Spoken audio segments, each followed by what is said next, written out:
Hello teachers, and welcome to today's video where we'll be diving into the world of teaching receptive skills to our students. And let me start by asking you, what are the receptive skills?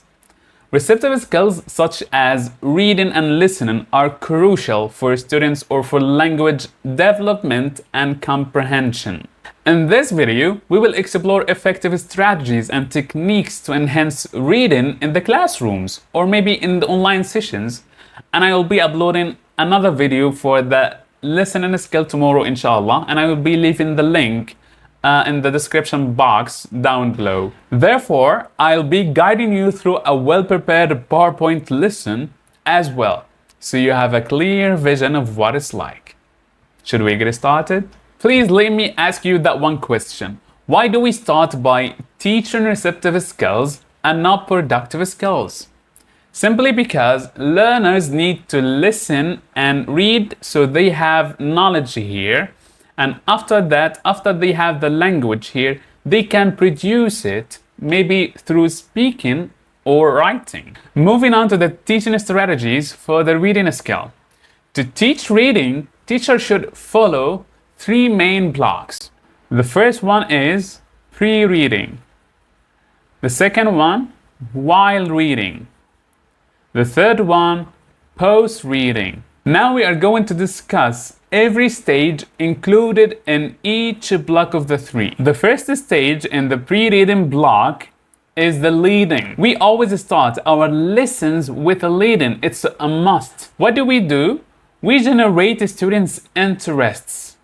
Let's go to our book here, and as you see, this is the lesson we have. We should have a look at the lesson at first to decide what is the topic about. As you see here, it's talking about early to bed, early to rise. So what do you think is the main topic here? For me, the main topic is about sleeping, right? Sleeping early and waking up early. So I would go for sleeping. Now I need to make a lead-in to get a student interested in the topic. You can show students a picture of someone sleeping or maybe an animal.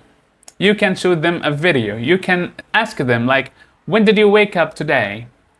What time do you go to bed? Did you get enough sleep? So I will show you now the lead-in I have made.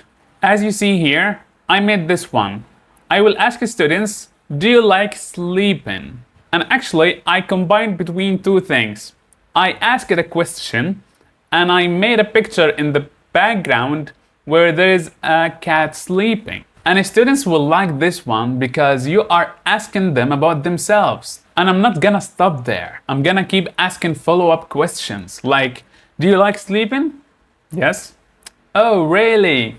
How many hours did you sleep today? Oh, do you wake up early on weekends? Let's back here to the book and see if it has given us a lead-in or not. Let's read the first activity here. Discuss the following questions with a partner. This is a very good lead-in. You have questions here that you will discuss with your partner. So now you will ask me, why didn't you start with this activity? I will go here and show you. It's right here. I add it here. And you might ask, why didn't you start with this one?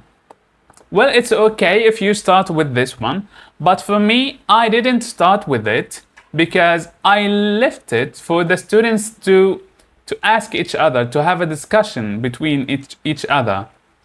Okay, for the first one, I want it to be between the teacher and the student. I wanted to break the ice between the teacher and the students. But for this one, I wanted to make or to break the ice between the students, between each other. Because as a teacher, I have to create an environment that will make students feel comfortable. And here is another thing. If you noticed here, it's just 3 questions. But when you go to the book, it's like 1, 2, 3, 4, 5, 6 questions. So why? Why did you remove some of them? I would say because it depends about the time you have in the class. If you have enough time, so okay, you can give all the questions to the students and give them time, it's okay. But if you have limited time, so maybe 3 questions, 4 questions are enough. Don't be more than that. Now let's go for the second stage. Pre-teach key vocabulary. Well, some people, after they finish with the leading, they started teaching the words, and it's okay. I'm not saying it's not good. No, it's okay. I will show it to you here. After the leading, I started with the vocab. I will get the students to know the word, the meaning of the word get, and that it has more than one meaning. As you see here, I'm teaching some vocab, okay?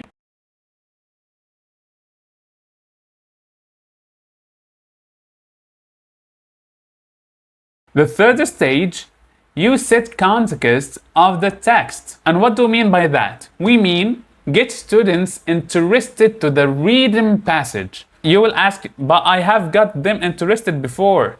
Wait, you got them interested in the general topic of sleeping. Now I need you to be more specific to the reading passage. I want you to get them interested in the reading passage. Do you like sleeping early and waking up early? I took this question from the title. The title is Early to Bed, Early to Rise. So I took that question from the title. Do you like sleeping early and waking up early, and why? The fourth stage, preview text. Now after you got them interested more to the topic, you start to show them the title and the pictures. If we go to the book here, let's go down a bit. Oh, the picture is here. So now you will ask them to have a look at the picture and what can they see and to the title. And in the fourth stage, you will let the students predict. Predict what? Predict what's going to be included in the reading passage. Don't show them the passage yet. After reviewing the text by showing the picture and the title, ask them what information does the text include. Can you guess? Now you are getting the students more interested, more and more interested. Now we are done with the pre-reading block. But before we go, I want to tell you something.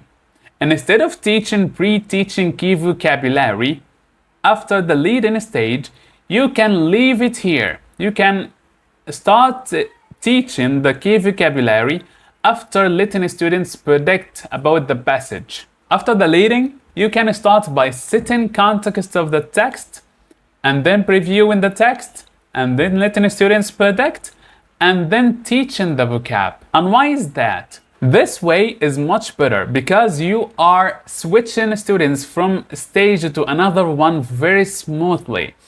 And you can tell them, before we go to the reading passage, I would like to teach some vocabulary to make it easy for you, so you don't have or you don't face any difficulties while reading the passage. Well, should we now ask students to start reading? Not yet. As a teacher, you should know that every stage has a purpose. Everything in life has a purpose.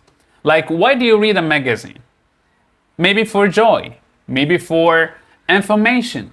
You want to look for specific information, right? The same thing here. You cannot just ask students to read. No, you should give them a purpose. So in this stage, or in this block, the while reading block, we have 2 tasks. The first one we call initial task, or just a task, or the skimming task. And the second one is called the detailed task, or more specific task, or the scanning task. Let's look at the book here and see if it has given us a gist task. What do we mean by gist tasks? Gist tasks are very easy tasks for students to do to get the main idea of the passage. I don't want them to read every word and to look for details. I just want them to have a general idea of the topic. What is it about? So let's read the activity here. The text opposite gives advice about falling asleep and waking up. It's talking about this text, this passage here. Okay. Write F next to the items about falling asleep. And write W next to the items about waking up.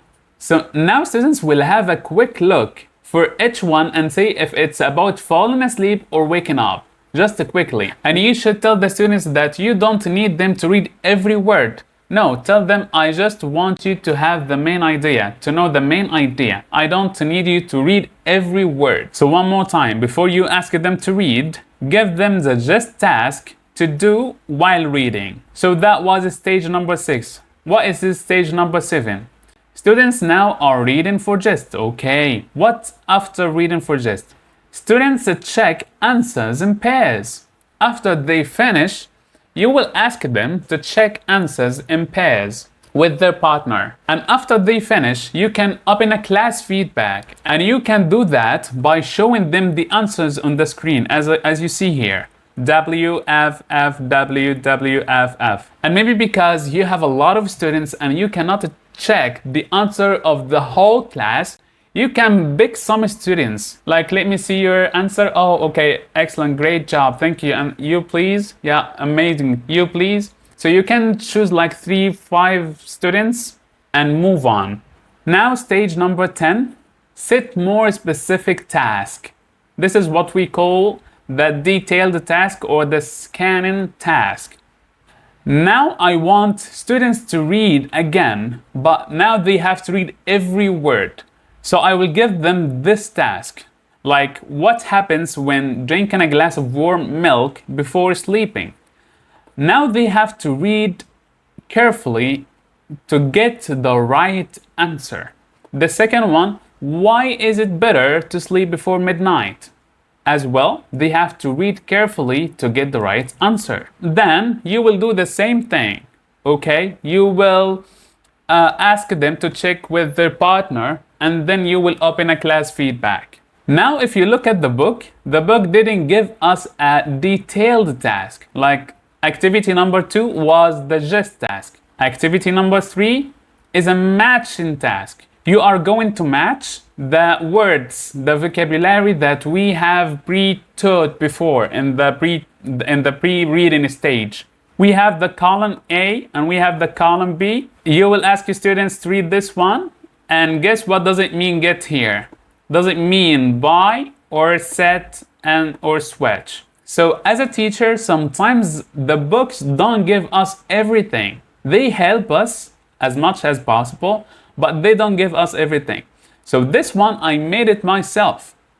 You read the text and you make questions as you like. You make questions that suitable for the students and for the level as well. After that, you show them the answers as well. Now we are done with the while reading block. Let's move to the last one, which is the post reading. What do we do here? We have the first stage here, it's called practice. It's time to enhance the new language that the students learned in this session. If you remember in the pre-reading block, we have pre-taught these vocabulary, right? So now it's time to practice. And then you will do the same thing. You will ask students to check with the partners and then you will open a class feedback. And as you see here, I have prepared the answers. So I am ready to check the answer and have an open feedback.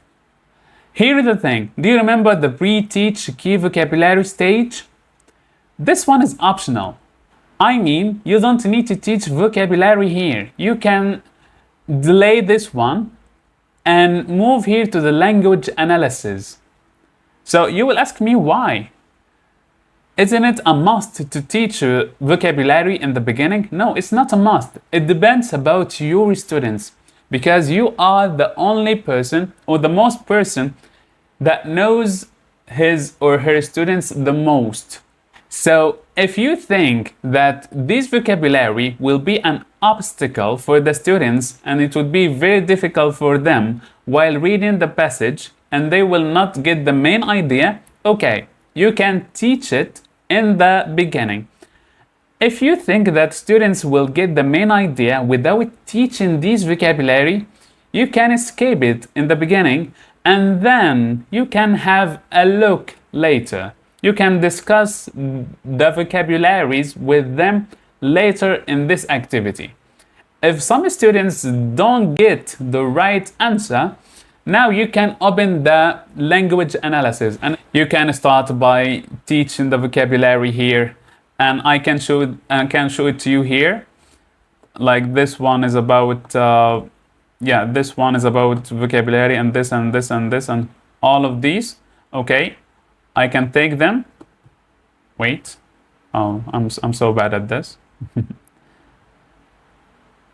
Okay, I'm gonna take them now. Go down. Put them here. Amazing. I love it. Look, you are the teacher. You are in control of the class, of the material, of everything.